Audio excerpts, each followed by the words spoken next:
Hello, and thank you for joining our debate. Today, we will be covering a debate question, and there will be two different factions responding to the topic, the Indeterminants and the Republican.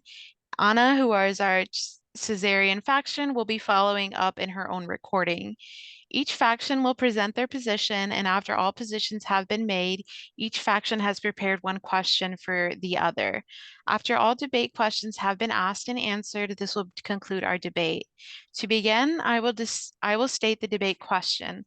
How do we restore public order after the assassination of Julius Caesar? As a Republican, I will be going first, and then next we will have the indeterminates. My name is Lorena Cortez, and my faction is Republican. As a Republican, we ought to elect another consul to restore public order. It is important to elect another consul because Julius Caesar has consecutively ruled over Rome for far too long. Julius Caesar's ideas starkly oppose the republic that Rome is known to be, especially in matters such as land distribution. An example of this is when Julius Caesar once tried to redistribute Roman lands among all Roman citizens, lands that have belonged to Roman families for generations. This is unacceptable. The republic does not condone a long time dictatorship, except in matters of emergency, and yet Julius Caesar has continued to rule as dictator even during times where no emergency existed. Caesar gladly accepted this role with no contest after knowing that this kind of leadership does not align with Roman principles and the Roman Republic. Rome has fought hard to end and prevent the tyranny of kingship, and yet Caesar gladly entertains ideas of kingship by adding his face to a coin where the image of the revered gods is supposed to be. This kind of dictatorship is completely against the values of the Roman people, and without the Republic, there would be no fairness or equality. The republics of Rome are dedicated to maintaining the freedom of Rome at any cost necessary. The structure of the Senate exists purposefully to prevent one man from ruling incessantly, and it only makes sense to return to the roots of the Senate and elect another consul in the wake of Caesar's reign and death. Perhaps even we ought to pass a new, more strict law requiring that the term that one consul may serve as severely limited and thus may not be re-elected for several years at a time, or however long is deemed necessary.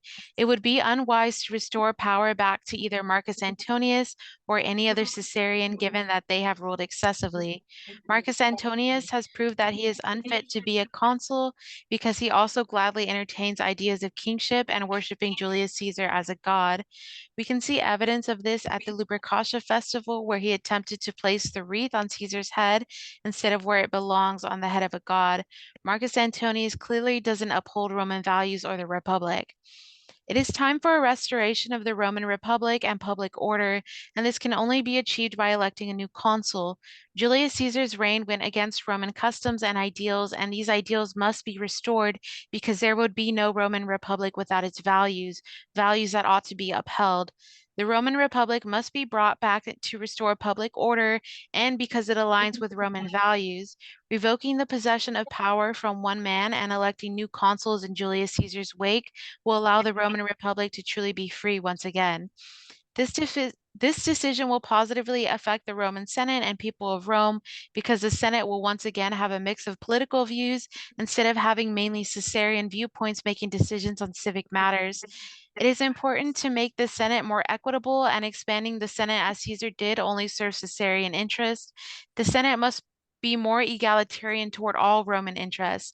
The votes in the Senate are won by majority vote, and thus having mixed opinions and political goals within the Senate allows for more well-rounded decisions being made, even regarding matters related to non-elite and non-citizens altogether. As a true Republican, my interests are served positively.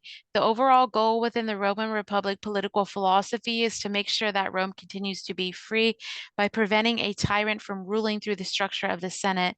By electing a new consul and drafting a new measure to prevent excessive ruling again, these interests should be met relatively well.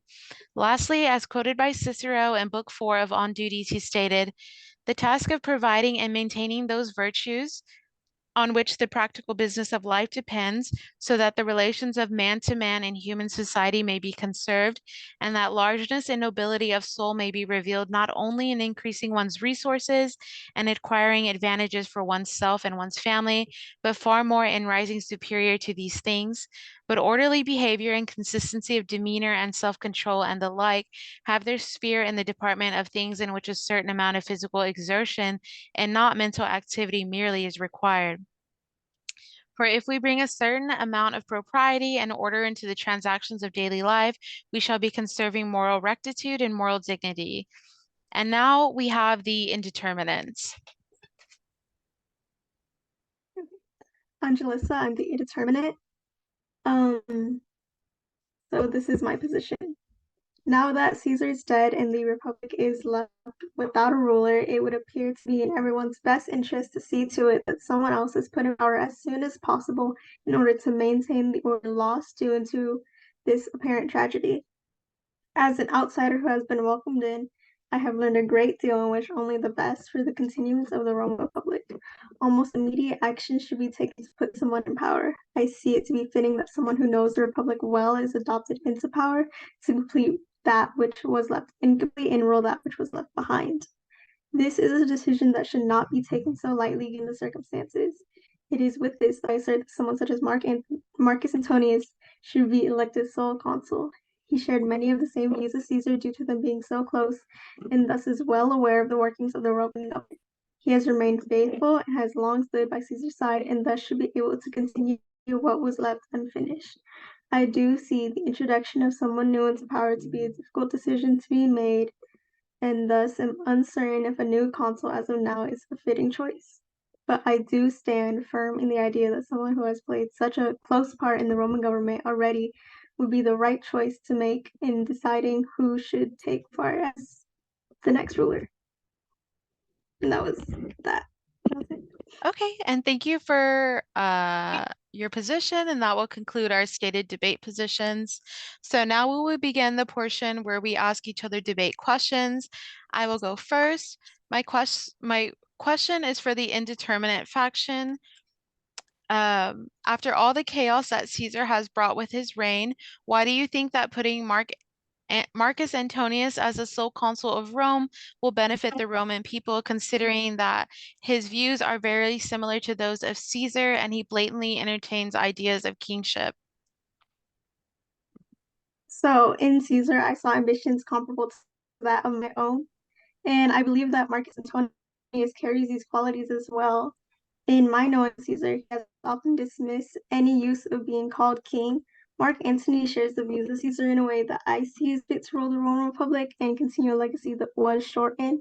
And I think the use of the term king is unfitting for any Roman ruler. So it is my hope that that use, now that Caesar's dead, is put to rest and that Marcus Antonius would not refer to himself that way, as even with those same ideologies, he is no Caesar and he is unworthy of that role, as anyone else who rules will be.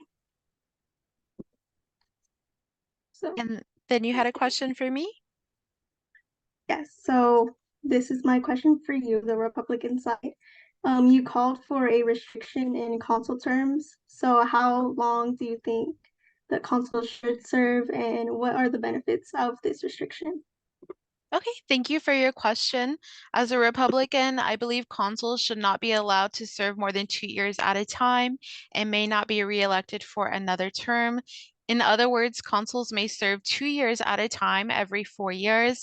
The passing of this new law will largely benefit the Roman Republic and the Roman people by assuring the freedom and liberty of Rome by preventing excessive ruling. So next, our Cesarian did have a question for me, so I'm going to go ahead and state the question and then my answer to her question.